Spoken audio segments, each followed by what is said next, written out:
Shalom Lekulan, shalom a todos os amigos do canal Techuvá Total para mais um encontro semanal de um pedacinho da Torá.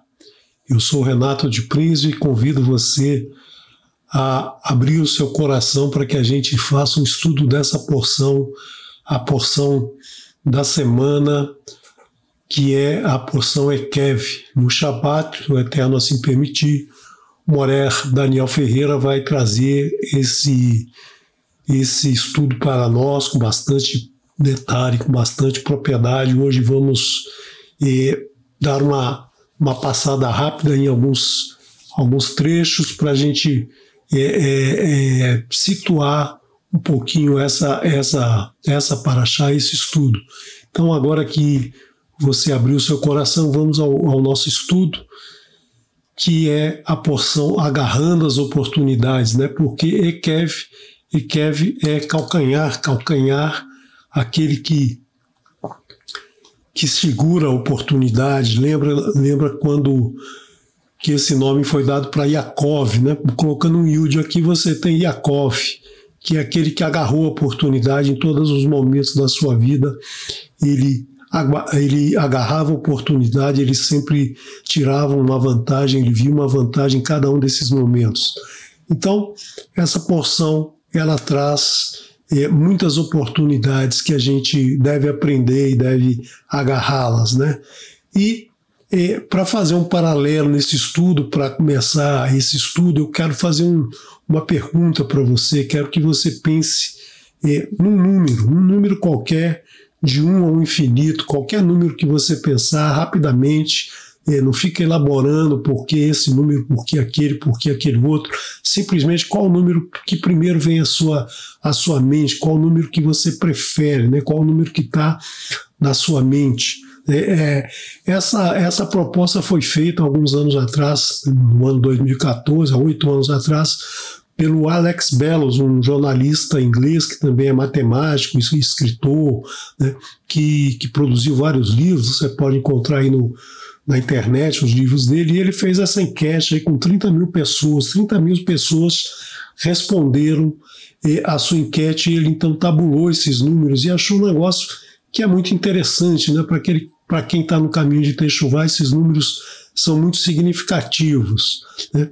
Então, eu vou apresentar essa tabela. Claro que se você pensou um número dessa tabela, ótimo. Se você não pensou, também é muito ótimo. Quer dizer, nada vai mudar na sua vida se você se encaixa nesses números ou não. Era só para a gente ter uma ideia se a gente está muito próximo do que foi encontrado nesses 30 mil pessoas que responderam, ou se não. Nada disso importa para o nosso dia a dia. O que importa é conhecer, guardar, praticar os ensinamentos do Eterno.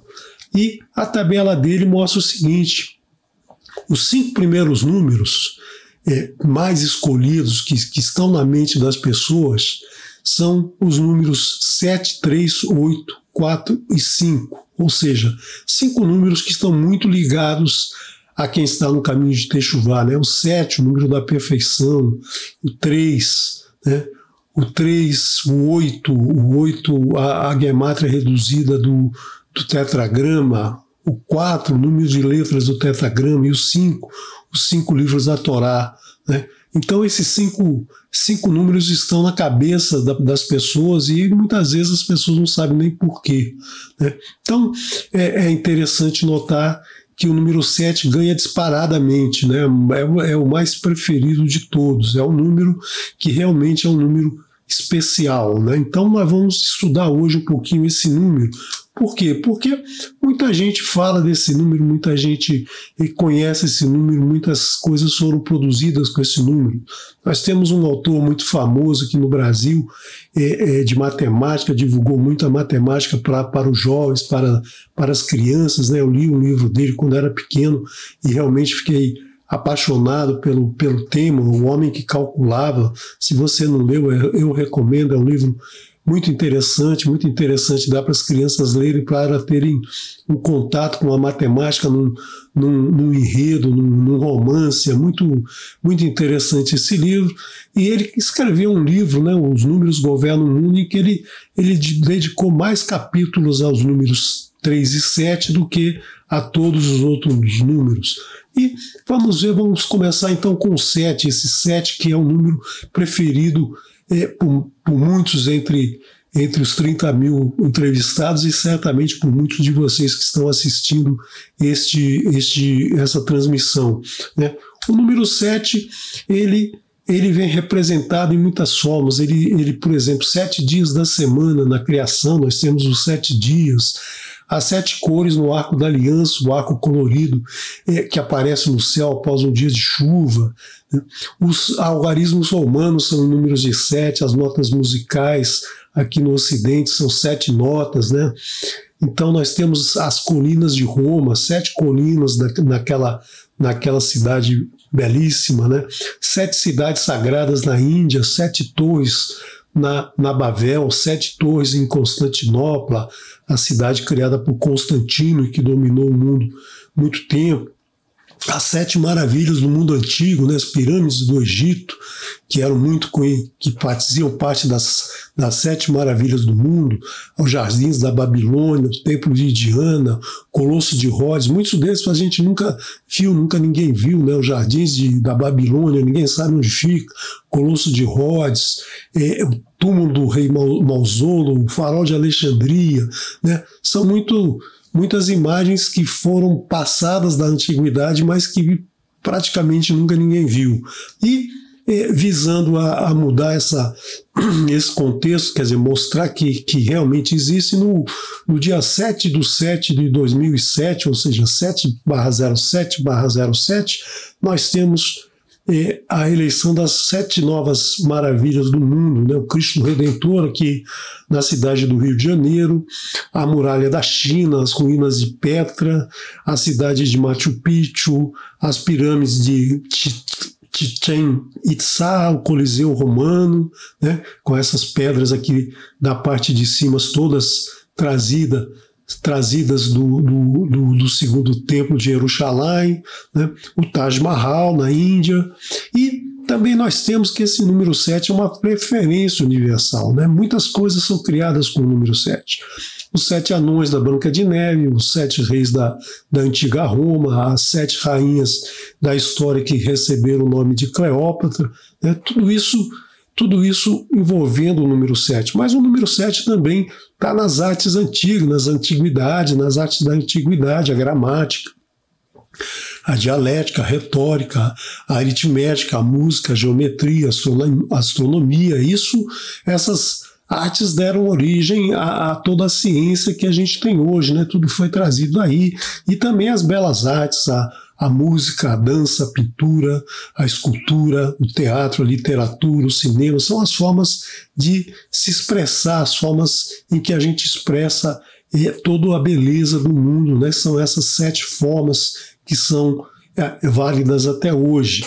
E no nosso corpo, nós temos alguma coisa relacionando o 7? Sim, nós temos na nossa cabeça 7 orifícios, né? 7 orifícios são os 7 janelas, que são os 2 ouvidos, os 2 olhos, as 2 narinas e uma boca. Então nós temos aí 7 orifícios que a gente tem contato com o mundo, a gente aprende o mundo, a gente conhece o mundo, a gente se comunica com o mundo através desses 7 orifícios, né?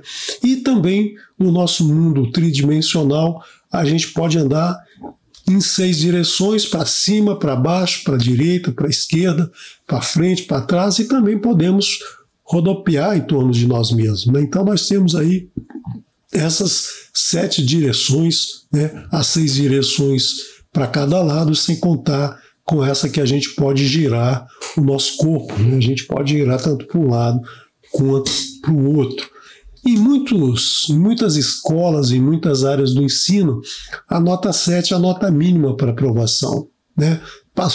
Tirou abaixo de 7 é reprovado, tirou acima de 7 é aprovado, né? Na Grécia Antiga existiam 7 sábios que dominaram a ciência, a filosofia. 7 é o número máximo de eclipses que podem ocorrer em um ano, né? E a luz, com a sua velocidade fantástica de 300 mil quilômetros por segundo, ela pode dar 7 voltas na circunferência da Terra em um segundo, né? Cada segundo a luz ela poderia dar essa volta em torno da Terra. E também o número 7 está relacionado com a vida das pessoas. Por exemplo, na menstruação da mulher, no ciclo menstrual, a ovulação acontece no 14º dia, 2 vezes 7. O óvulo entra na cavidade interna do útero no 21º dia, 3 vezes 7. O ciclo menstrual dura 28 dias, né? 4 vezes 7. E uma mulher grávida tem a gravidez completa em 40 semanas ou 280 dias, 40 vezes 7. Os animais também têm uma forte conexão com o número 7, que é justamente o tempo para nascer um canário, por exemplo. Um canário nasce aos 14 dias, são 2 vezes 7 dias de gestação. A galinha, os ratos, 21 dias, 3 vezes 7. Os patos, os peru, ganso, galinha da Angola são 28 dias, 4 vezes 7. O ganso silvestre são 35 dias, né, 5 vezes 7. Papagaio, avestruz, 42 dias, 6 vezes 7. Os gatos, 56 dias, 8 vezes 7.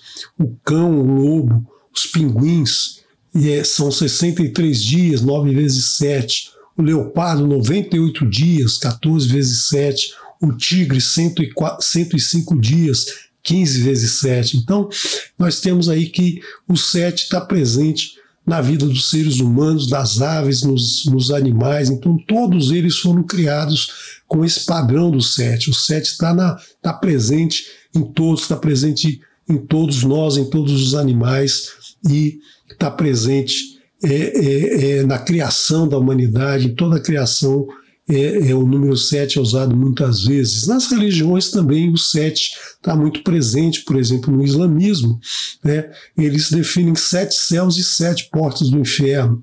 Também deve ser dadas 7 voltas na Kaaba sagrada, esse templo, né, o templo do Islã. E também em alguns tem um ritual em que se lança 7 pedras atrás de si para afugentar o mal, afugentar o demônio, né? Então, o número 7 aí como sendo um número representativo dentro da religião islâmica, mas também dentro do budismo, né?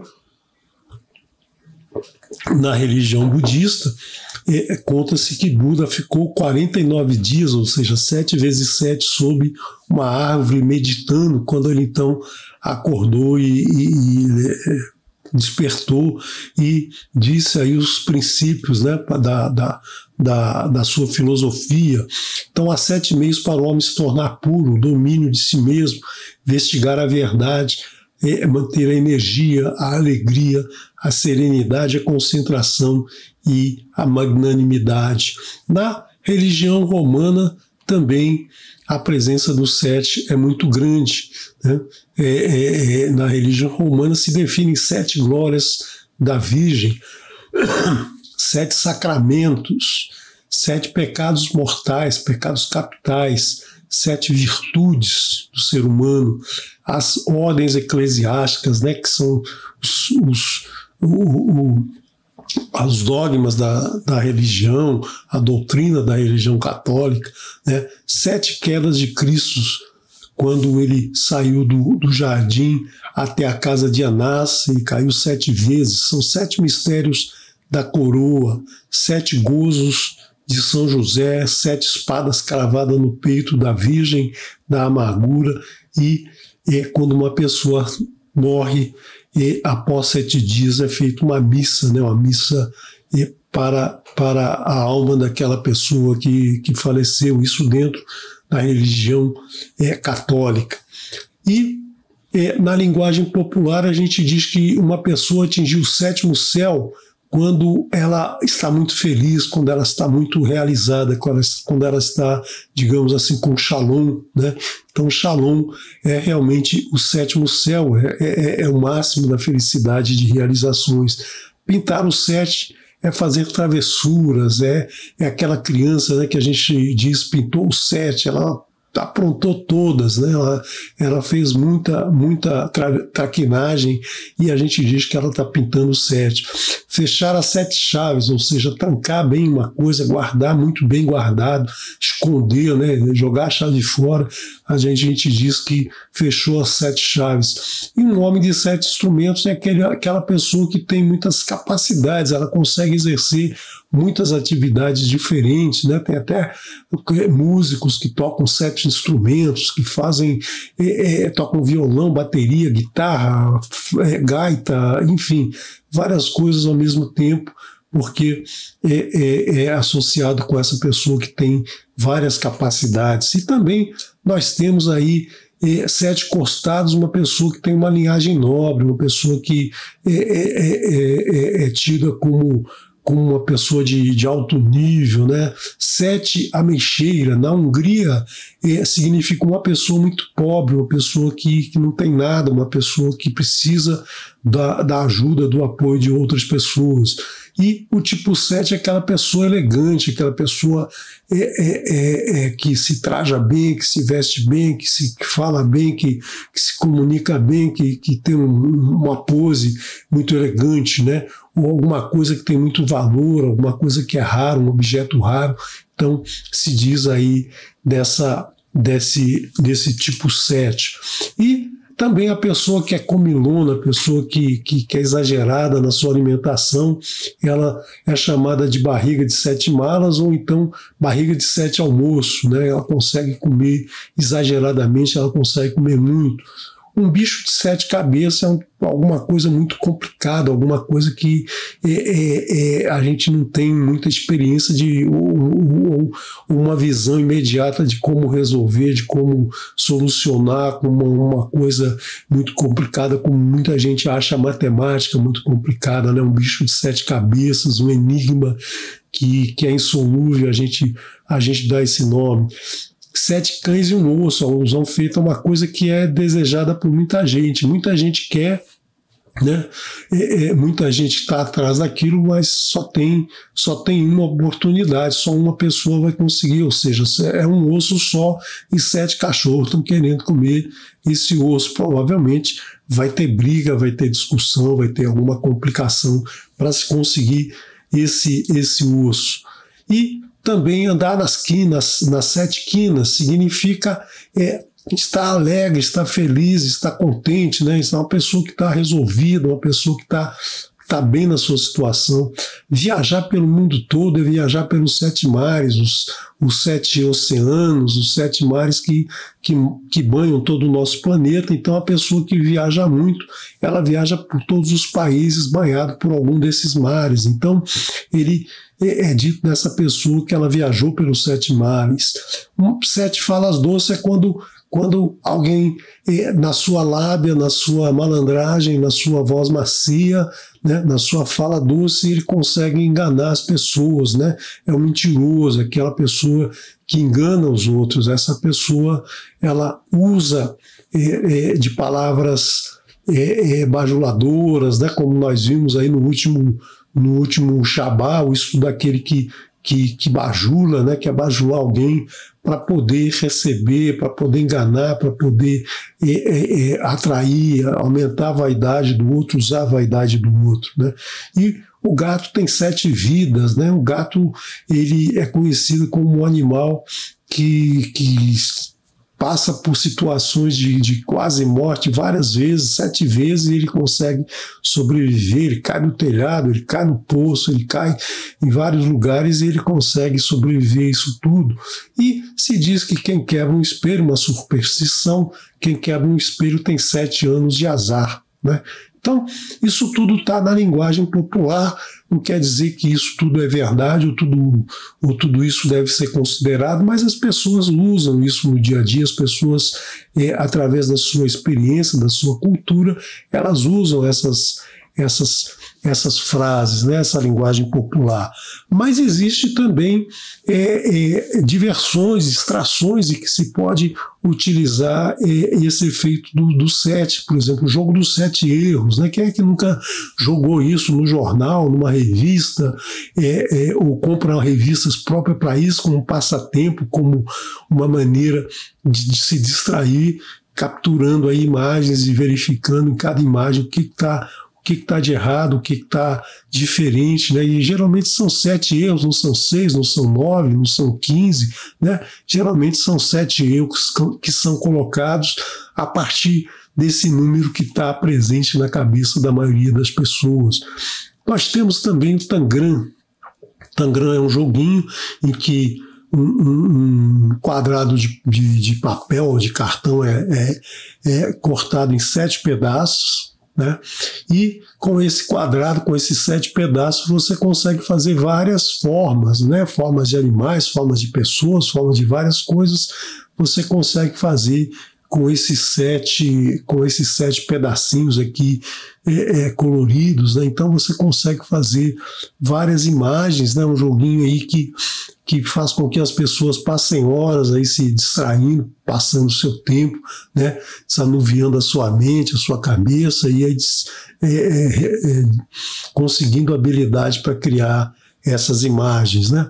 Na literatura, então, nós temos aí uma enormidade de nomes de livros, né? Livros que envolvem o número 7, por exemplo, As 7 Filhas de Eva, Os 7 Pilares da Sabedoria, Os 7 Pecados Capitais, Os 7 Centros de Energia, um livro aqui do Malbatan, né? Meu Anel de 7 Pedras, que também aqui é um livro em que ele aborda temas da matemática.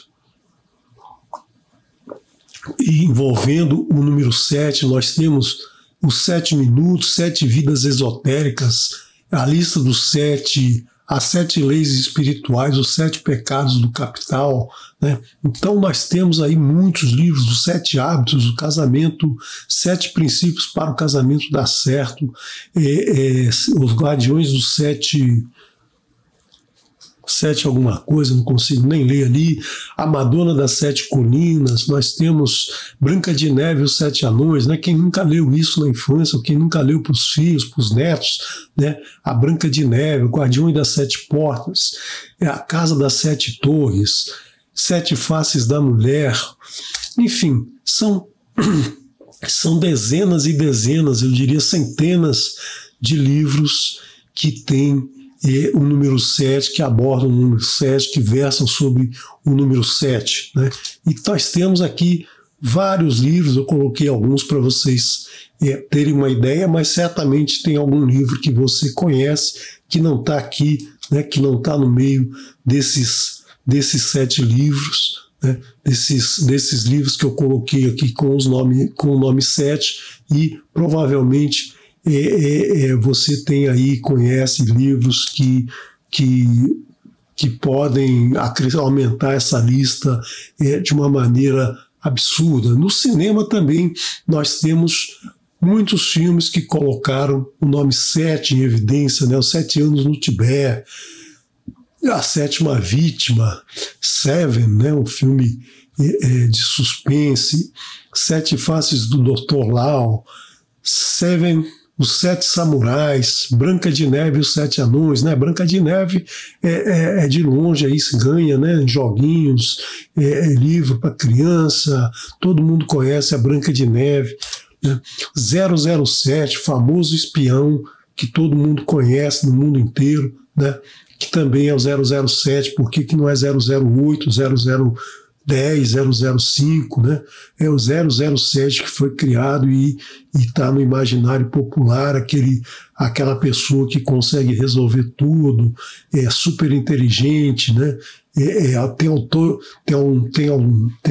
autorização para matar, como se isso tivesse autorização para isso, né? O Eterno diz, não assassinarás, e ele podia, por ordem da rainha, ele poderia assassinar. Então é uma coisa absurda, mas tá aí esse personagem, né?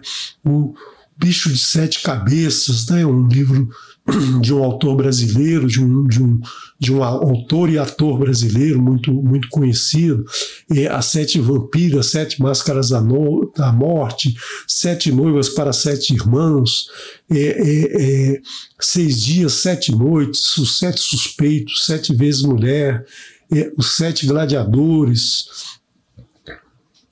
Os Sete Gloriosos Gladiadores, Os Sete Boinas Vermelhas, 7 Dias com Marilyn, As Sete Chaves, O Mistério da Rua 7, podia ser O Mistério da Rua 25, né? Mas aí o número 7 sempre atrai, o número 7 sempre está presente na vida das pessoas, sempre está presente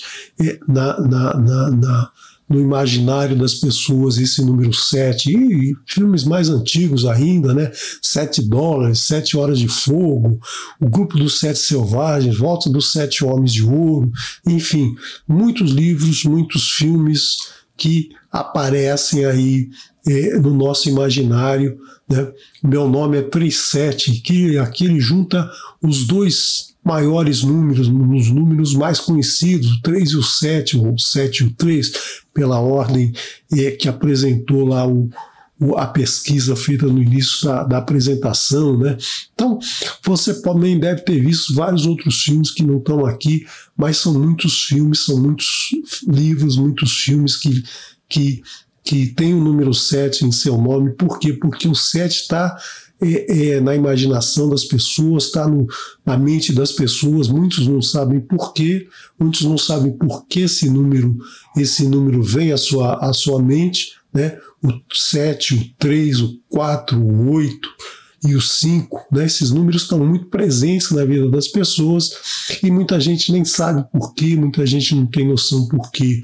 E um lugar que a gente vê muito o número 7 é justamente na Torá, na Bíblia, né? Na Escritura Sagrada nós temos a presença do número 7, e é daí que as pessoas têm na sua mente, né? Na sua mente toda essa relação, toda essa afinidade com esses números, o 7, o 3, o 4, o 8 e o 5, né? Esses números aparecem justamente porque eles aparecem muito na Torá e na Escritura Sagrada como um todo.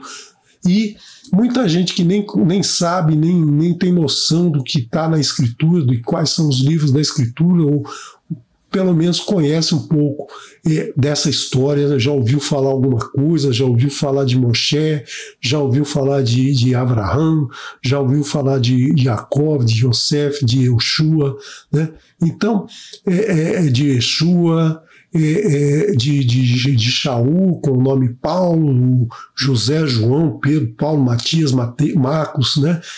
São nomes muito conhecidos que estão na mente das pessoas, que são conhecidos muitas vezes até sem saber que eles têm uma relação muito forte com a Escritura Sagrada. Então, na Torá e na Bíblia como um todo, a gente tem logo no início, né, no primeiro trecho de Bereshit, a gente tem os 7 dias da criação.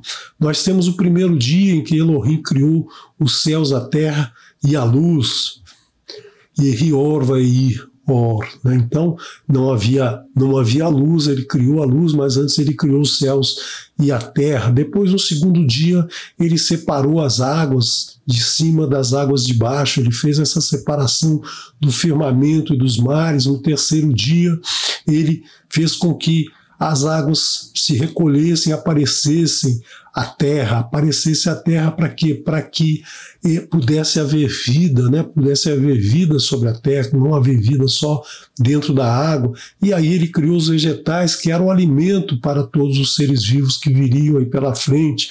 No quarto dia ele criou então o sol, a lua, as estrelas, os planetas que iriam marcar os tempos do Eterno. No quinto dia criou as aves e os peixes, e no sexto dia ele criou os répteis, os animais, criou o homem e criou a mulher, e no sétimo dia o Eterno santificou, né, separou o sétimo dia e santificou o Shabat. Então o sétimo dia é o dia que o Eterno separou para si, separou depois de toda a criação que ele fez em 6 dias. Então o 7 representa aí a plenitude, a grandiosidade do Eterno, né? Que depois de tanto criar, de tanta tarefa que ele fez, né? De tanta criação maravilhosa, ele santificou esse dia e descansou. E nós temos, depois então, nós temos que, após a criação do homem e da mulher, de Adão e Havá proferiram 7 palavras. Né? Se você procurar no livro de Bereshit, você vai encontrar o momento em que Adão, depois de criado, ele dá nome aos animais e então ele é colocado num sono profundo e o Eterno cria a mulher a partir dele. Elohim cria a mulher a partir de um osso do seu lado, né? Então ele dá para ela esse nome, ele diz: essa agora é osso dos meus ossos e carne da minha carne. Ela será chamada Ishá, porque porque foi tomada de Ish, né? Então nós temos aí a palavra Ishá, feminino de Ish. Quando a gente fala homem e mulher, a gente não vai se chamar varoa porque saiu do varão. Então é muito estranha essa tradução, né? Quando a gente fala no hebraico, quando a gente fala Ish e Ishá, tem toda uma relação entre essas duas palavras, né? A palavra Ish e a palavra Ishá mudam poucas letras, né? 2 letras são diferentes nessas 2 palavras, formando aí o nome do Eterno, Yah, né? Então mostrando aí que o homem e a mulher têm entre eles o Eterno, né? Depois o Eterno diz a eles que eles não podem comer do fruto, e a Nahash pergunta para Havá o que o Eterno tinha dito, e ela então fala, né? A segunda fala que aparece do ser humano do fruto das árvores do jardim podemos comer, mas o fruto da árvore que está no centro do jardim não podemos comer nem tocar, para que não morramos, né? Depois, quando eles comem e o Eterno os procura no Gan Eden, eles dizem que estavam escondidos. Quando eles aparecem, dizem: eu estava escondido, tive medo e me escondi, pois ouvi tua voz e estava nu. Então ele fala isso para o Eterno.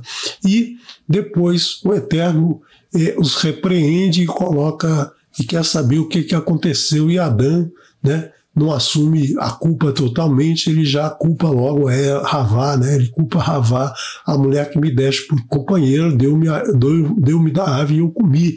Ou seja, ele não usou a sua livre escolha de dizer: não, o Eterno disse para não comer, eu não vou comer, né? Mas ele obedeceu a sua mulher, a sua Ishá, e comeu do fruto, né? E quando o Eterno pergunta à mulher, ela diz: a serpente me enganou e eu comi. Quer dizer, um jogando a culpa no outro, né? Um jogando a culpa no outro, não assumindo a sua livre escolha, não assumindo que teve a opção e cometeu a infração, né? E depois, quando ela tem, quando Adão conhece Havá, tem 2 filhos, Caim mata Ravel, e no final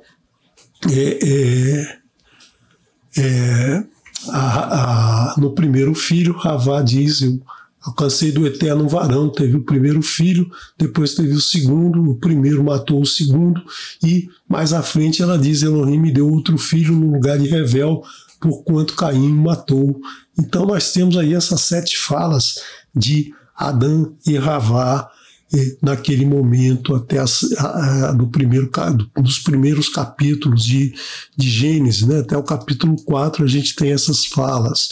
Depois o Eterno faz 7 promessas a Abraham: eu farei de ti uma grande nação, te abençoarei, engrandecerei o teu nome, e tu ser como uma bênção. Abençoarei os que te abençoarem, e amaldiçoarei os que te amaldiçoarem, e em ti serão benditas todas as famílias da terra. Então, foi essa aliança que o Eterno fez com Abraham e com toda a sua descendência. Então, nesse momento, o Eterno fala com ele 7 palavras, 7 promessas que ele faz com Abraham. Depois, Abraham se encontra com o Eterno, né, encontra com Elohim 7 vezes na Terra Prometida, em Siquém, né, em Sherem, quando a primeira ida de Abraham até chegar em Sherem, e depois no Negev, no deserto do Negev. Depois conversou 7 vezes com Abraham. Avram se torna Avraham, então nesse momento em que já se passou por muita coisa, né, ele já com bastante idade, o seu nome muda de Avram para Avraham. E Avraham intercede pela não destruição de Sedom e Amorrá, né, naquele momento que essas cidades já estavam produzindo muita maldade. O Eterno manda seus mensageiros para destruir a cidade, e Avraham tenta convencer a não haver essa destruição, né, perguntando: se forem 50 você vai destruir, se forem 40, 30, 20, né? Quando ele chega em 10, que ele considerou que havia 10 justos lá, que era a família de Lot, e na verdade não eram os 10 que eram pessoas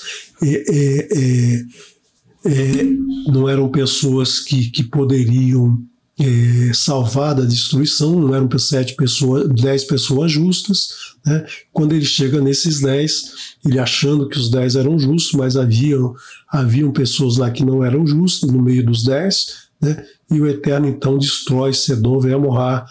Depois, mais à frente, nós temos a crise entre Ismael e Isaac, né? Provocada aí pelas duas mães, né? A mãe de Ismael e Sara. Então, nesse momento, Abraão manda ela embora com o filho, e nós temos aí a maior prova de Abraão, né? No momento que ele faz sedacá ao Eterno, ele obedece ao Eterno, colocando o seu filho aí, oferecendo o seu único filho para o Eterno, e só não executa isso até o final, porque o Eterno o impede no último momento.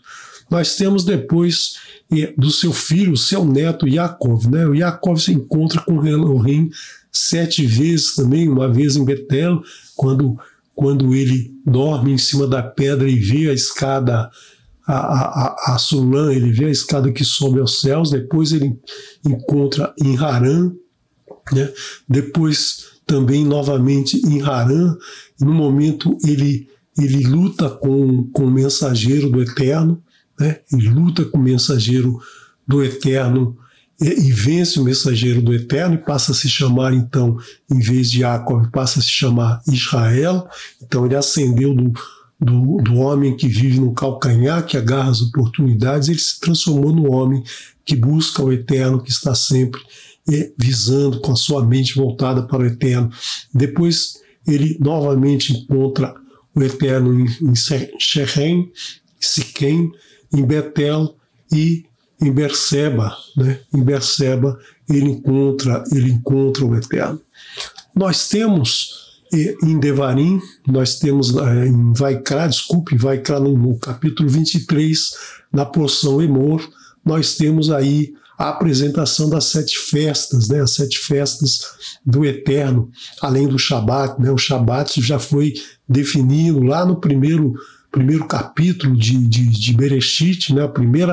Primeiro moed do Eterno foi apresentado ali, o dia que ele separa e santifica o Shabat. Mas depois ele nos deu 7 outras festas: a festa de Pessah, a festa da libertação, quando o povo sai de Mitzrayim; a festa de Matzot, a festa em que a gente afasta a mentira, a gente se separa do fermento, o fermento da mentira, que faz parecer o que não é, né? Porque dá uma ideia de um pão belo, maravilhoso, mas na verdade ele está fermentado pela mentira, né? Então, nos afastando da mentira.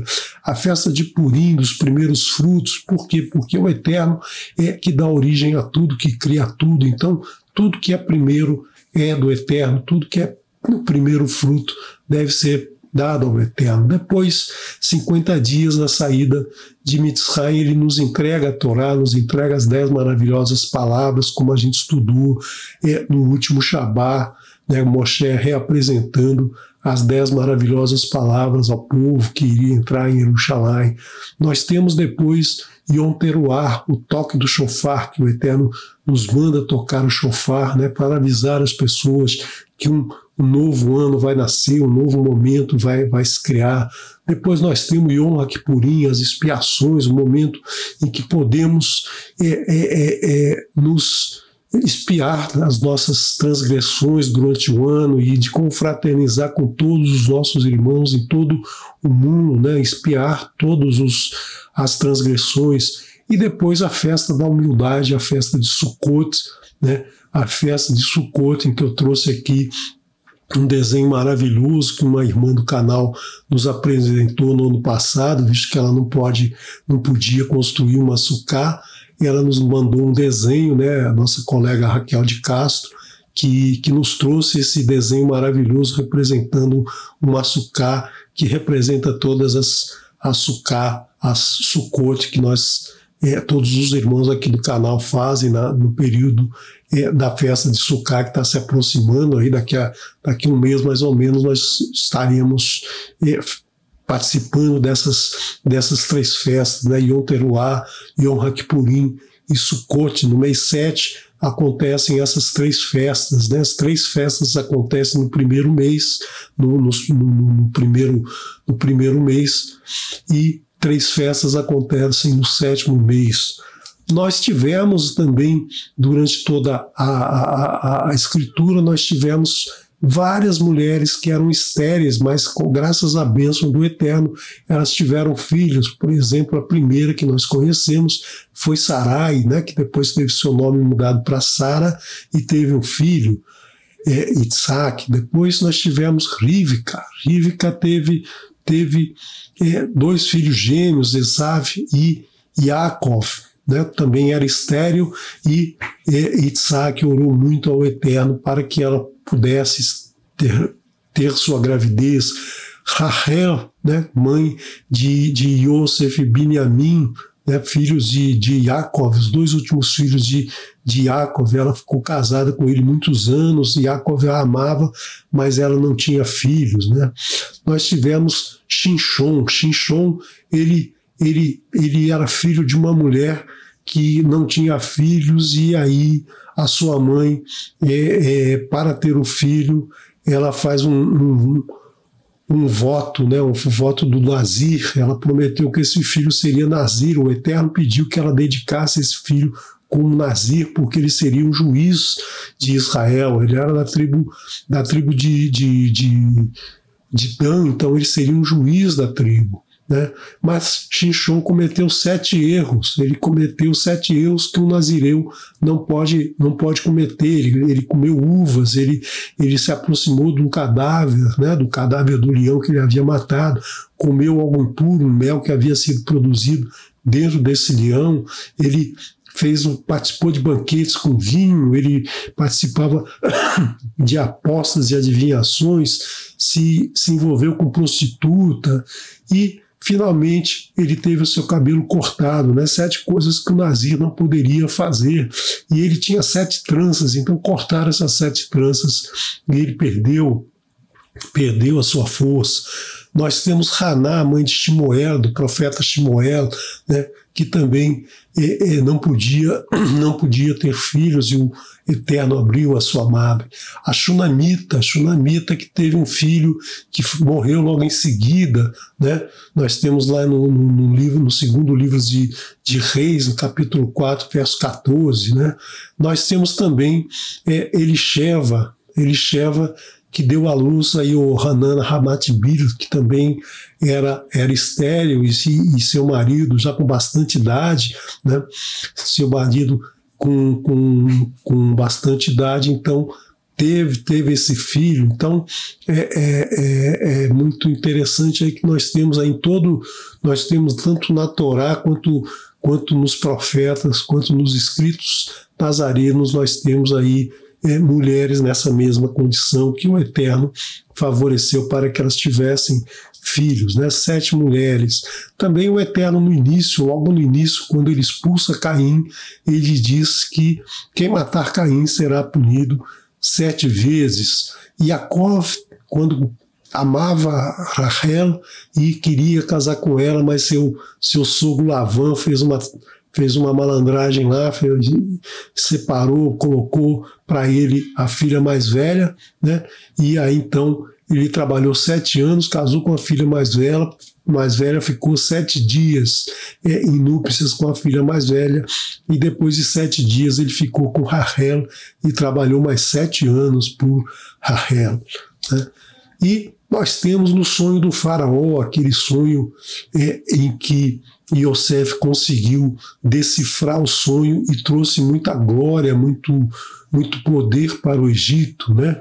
E que foi justamente as 7 vacas gordas e 7 vacas magras, e as vacas magras comiam as vacas gordas e não cresciam e não ficavam fortes, né? Nós temos também 7 espigas cheias e 7 espigas mirradas, e as espigas mirradas tomavam conta das espigas cheias, né? E isso mostrou para Yosef que uma época de muita fartura aconteceria no Egito, e depois 7 anos de muita miséria ocorreria no mundo, e o Egito então tinha que se precaver com essa estratégia de Yosef.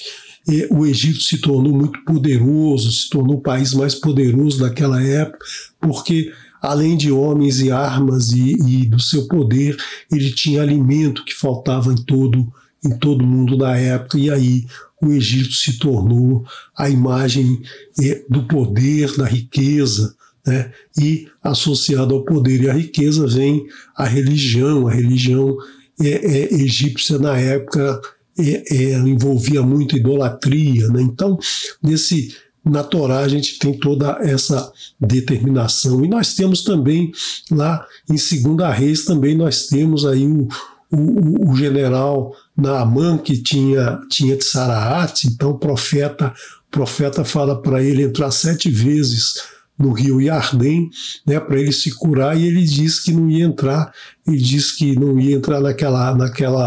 naquela porção do rio que era muito barrenta, que era muito suja, né? E aí o seu servo convence, fala: poxa, se ele mandasse fazer qualquer outra coisa, você não ia fazer? Então o que custa? Vai lá e mergulha 7 vezes e você vai ficar bom. E ele mergulhou e realmente ficou bom, ficou curado da Tsaraat, né? Também Yeshua, no momento em que ele está no madeiro, no momento que ele vai ser sacrificado, ele diz 7 vezes, 7 palavras, né? Pai, perdoa-lhes, eles não entendem o que fazem. Então ele pedindo, naquele momento em que ele está sendo morto, ele está sendo assassinado, ele ainda pede ao Pai pelas pessoas, né? Pelas pessoas, porque elas não sabiam o que estavam fazendo. E também diz aqueles 2 que estavam mortos, que estavam no madeiro ao lado dele, né? Eu te prometo que estarás hoje comigo no Gan Éden.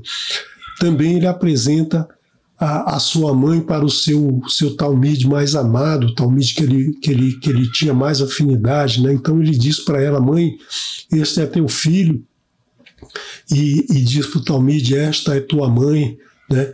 E o talmide então passa a cuidar da mãe de Yeshua, né? Vamos cumprindo aí o 5º pronunciamento do Eterno: amarás teu pai e tua mãe, né? Por quê? Porque ele estava morrendo, ele queria que alguém cuidasse da mãe dele como ele teria cuidado se não fosse morto, né? E no quarto pronunciamento, ele lembra ao povo que tudo o que estava acontecendo estava ali já relatado no Salmo 22 de Davi Hamelech, né? Eli, Eli, lama asvatani, né? Que foi muito mal traduzido, como ele muito mal interpretado, como se ele estivesse pedindo ao Pai cobrando do pai que havia esquecido dele, mas na verdade ele estava dizendo, olha, tudo que está acontecendo já estava escrito, já foi escrito antes, já está lá no Salmo 22, e tudo vai acabar bem, fiquem tranquilos, leiam o Salmo, acompanhem o Salmo, né? Eli lama asvatani. Pai, meu pai, por que me abandonaste? Ele não estava recriminando nem cobrando do Eterno nada, né? Ele estava simplesmente lembrando ao povo do Salmo 22. Depois ele diz, depois que tudo se acabou, ele diz, tenho sede, né? Sede pela palavra do Eterno, sede pela palavra que deveria se cumprir, né?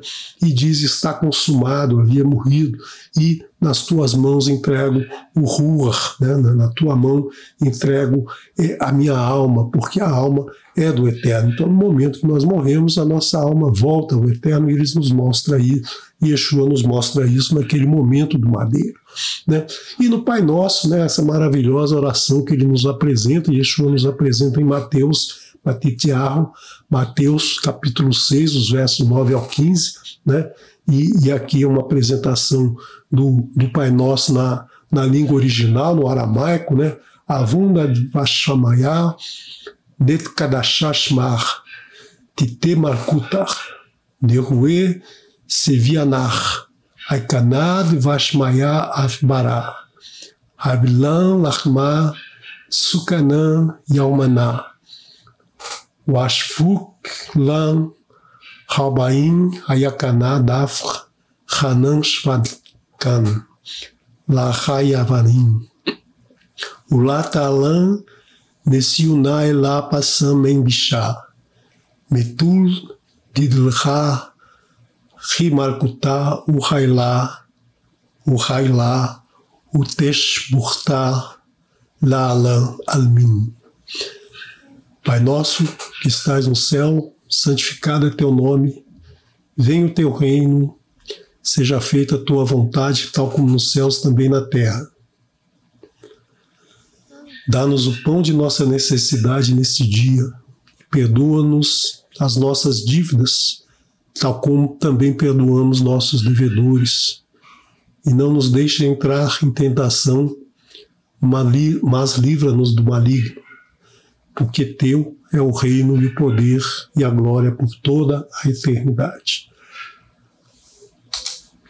Nós temos as 7 curas que Yeshua produz no Shabat, né, que os sábios perguntavam, né, os perushim diziam, é permitido curar no sábado, no Shabat, né? E ele mostra que é permitido. Por quê? Porque no momento de necessidade, a vida sempre está acima de qualquer mandamento, né? Então, ele cura o homem com a mão ressecada, o homem que tem uma possessão, a sogra de Shimon Kefa, a mulher encurvada, o homem hidrópico, o homem paralítico, o homem que era cego de nascimento. Ele cura todos em dias de Shabat, né?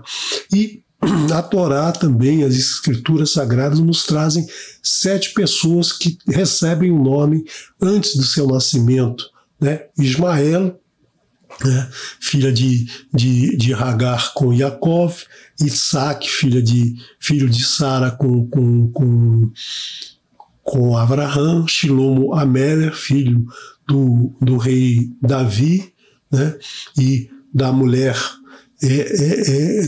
que ele tomou do soldado, Yoshiar Amélia, o rei Josias, o Horesh Hameler, o rei Ciro, e Yohanan Hamatibil, né, Yohanan o imersor, também filho de Zerariá, e nós temos o nosso Mashiach, né, Yeshua HaMashiach, também recebeu seu nome antes do nascimento. Antes de nascer, o Eterno mandou o mensageiro apresentar o nome para as mães, né, as mães que davam o nome aos filhos. E Yeshua expulsou 7 Shredim de Miriam Hamagdali, né? Após a sua ressurreição, ele aparece a Miriam Hamagdali e fala para ela, e ele fala com ela e ele já havia retirado 7 Shedim, né, traduzido como espíritos malignos, de Miriam a Magdali. E no Apocalipse, no livro Arizaion, nós temos 54 vezes a aparição do número 7. O número 7 aparece em várias situações, aqui eu coloquei algumas, mas elas são repetidas durante o texto, né?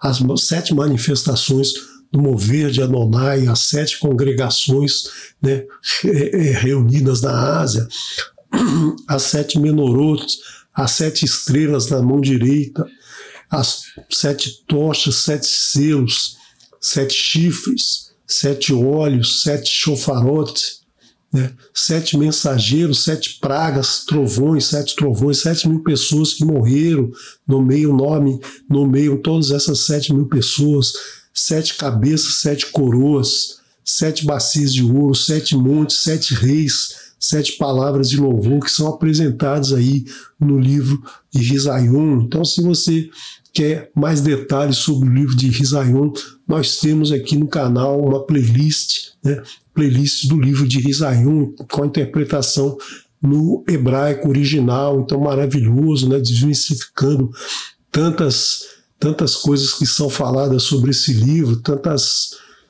previsões macabras que estão associadas a esse livro de uma forma errada, né? Então, se você quer ter uma visão do que é tratado nesse livro, acompanhe aqui a playlist, né? E por que eu falei tudo isso sobre o número 7, né? Por que eu hoje decidi falar sobre o número 7? Porque o número 7 está muito presente nessa paraxá, né? Nessa paraxá, ela nos traz aí os 7 frutos, as 7 bênçãos da terra de Israel, os 7 frutos, né? Os 7 frutos que denotam a terra de Israel, a Eretz Zavat Halav Devash, a terra que emana leite e mel. Se você quiser saber mais detalhes, né, ouça a transmissão de terça-feira do Momento do Hebraico, que você vai ter uma explicação bastante detalhada dos 7 frutos da terra de Israel. Hoje eu vou trazer aqui só uma menção, e no Shabat também você está convidado a acompanhar o Moré Daniel Ferreira explicando todos os detalhes desses 7 frutos, né? Então, o 7 ele representa a plenitude. Então, a terra é plena, a terra emana leite e mel, porque o leite e o mel, o leite do trigo e o mel da tamareira representam todas as bênçãos que o Eterno nos dá como alimento, né? Porque que é a maior bênção de que receber o alimento do Eterno, né? O alimento para o nosso corpo, para a nossa alma. Então nós temos aqui os 7 alimentos, e todos eles relacionados a Menorá, né? A Menorá que tem 7 braços, também representando aqui as 7 bênçãos. Então nós temos o trigo, né? O trigo que nasce aqui no campo, o trigo que faz o pão, que faz tudo. A maior parte dos alimentos hoje que a gente come provém do trigo, né? Então tudo que você come que tem a massa vem do trigo praticamente. Nós temos o mel, né? Então nós temos aqui o braço 1 ligado ao braço 7 da Menorá. Nós temos aqui o alimento, né? O entendimento, o ruach de entendimento, o ruach de aconselhamento, o ruach biná e o ruach etzá. Então são os moveres, as manifestações, os moveres do Eterno ligado a esses alimentos. Nós temos aqui a videira que nos dá a uva, né? O ruach gevurah, o ruach de alegria, de força. Nós temos o número 6, que é a cevada que também dá no campo, que pode fazer muitos pães, muitos bolos, muitos materiais, muito alimento que vem produzido da cevada, né? E o ruach da arte, o ruach do conhecimento, né? O braço 6 da Menorá ligado ao braço 2. Então nós temos aqui a cevada. Depois nós temos a figueira que representa o estudo da Torá, uma das árvores, a árvore mais antiga, a primeira árvore que aparece na Torá, né? A folha que cobriu Adão e Havá, quando eles perceberam que estavam nus, eles se cobriram com a folha da figueira, provavelmente se cobriram com a folha, é porque tinha fruto, né? Então é o primeiro fruto citado na Torá, não é a tal da maçã, né? Que a maçã ela nem aparece aí em lugar nenhum, né? Em nenhum lugar de Bereshit aparece maçã, né? Isso foi tirado da cabeça de alguém aí que resolveu, já que estava adulterando a Torá em muitos pontos, vamos adulterar também o fruto, né? Então adulterou esse fruto para maçã, mas o fruto era a figueira. Então é o Irat Adonai, o temer Adonai, né? Esse é o mover do Eterno, de temer ao Eterno. Temer, mas não é o temer de estar com medo de Adonai, mas é o temer reverencial, aquele temor de reconhecimento da grandeza do Eterno e do respeito a seus ensinamentos, às suas mitzvot, né? Então é a reverência que a gente presta ao Eterno por tantos ensinamentos, né?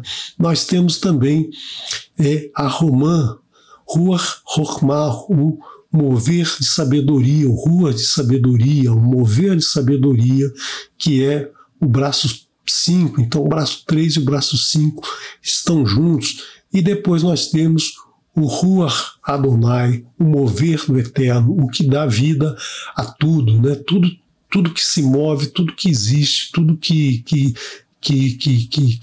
existe no universo é criado pelo Ruach Adonai, né? Então a gente vê em Bereshit, né, capítulo 1, verso 2, que o Ruach de Adonai se movia pela face do abismo. Então ele criou os céus e a terra e o seu Ruach se movia. Só depois é que ele cria a luz. Então esse Ruach se movia desde o princípio, que está representado aí pelo braço número 4 da menorá, que é justamente a oliva, né? A oliva, o que produz o azeite com que é feita a unção, né? A manifestação de Adonai sobre qualquer pessoa que é ungida, seja um sacerdote, seja um rei, seja o próprio Mashiach, né? Que foi ungido pelo próprio Eterno. Então, nessa porção, nós temos aí o número 7 presente, as 7 bênçãos da terra de Israel, e essas 7 bênçãos estão no imaginário de todas as pessoas, na mente de todas as pessoas, como nós vimos aí nas artes, na ciência, no dia a dia das pessoas, na linguagem das pessoas, e nós temos a presença do número 7 em vários trechos da Escritura.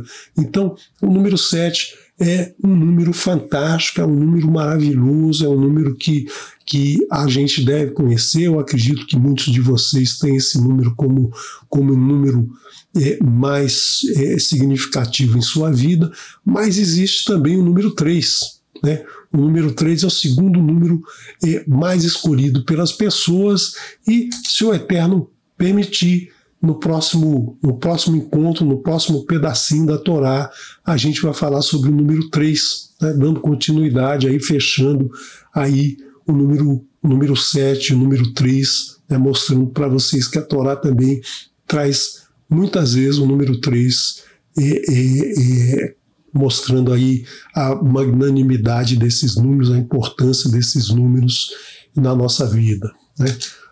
Uma boa parte desse estudo eu tirei do trabalho do Moacir Júnior, lá do Maranhão, né, que tem aí muitos estudos no seu site. Quem quiser conhecer aí, fica convidado a conhecer o site do Moacir. E eu quero lembrar para vocês também que nas terças-feiras nós temos o Momento do Hebraico. Se você não acompanhou o Momento do Hebraico dessa semana, eu recomendo que veja o Momento Hebraico da semana, que fala justamente aí das 7 bênçãos de Israel. Na quarta-feira nós estamos estudando o capítulo 8 dos Atos dos Emissários, a Ceia Shelchim, né, feito pelo Moré Raimson Correia, às quintas-feiras. Então, na semana que vem, você está convidado para ouvir falar do número 3, né? Vá pensando aí no número 3, o que existe na sua vida que envolve o número 3. E no Shabat, na sexta-feira, a partir das 18 horas, nós temos o Kabbalah Shabbat com o Moré Daniel Ferreira, diretamente de Maceió. Ele vai nos trazer aí os 7 frutos nessa apresentação dessa paraxá maravilhosa. Shalom, shalom, né? Eu espero que você tenha acompanhado esse estudo, que não tenha se assustado com tanto número 7 e que na sua vida seja repleta de número 7, ou seja repleta de plenitude, né? Shalom, shalom. Vamos trazer para vocês a música da dupla Apavarim no Monte Gilboa. Shalom.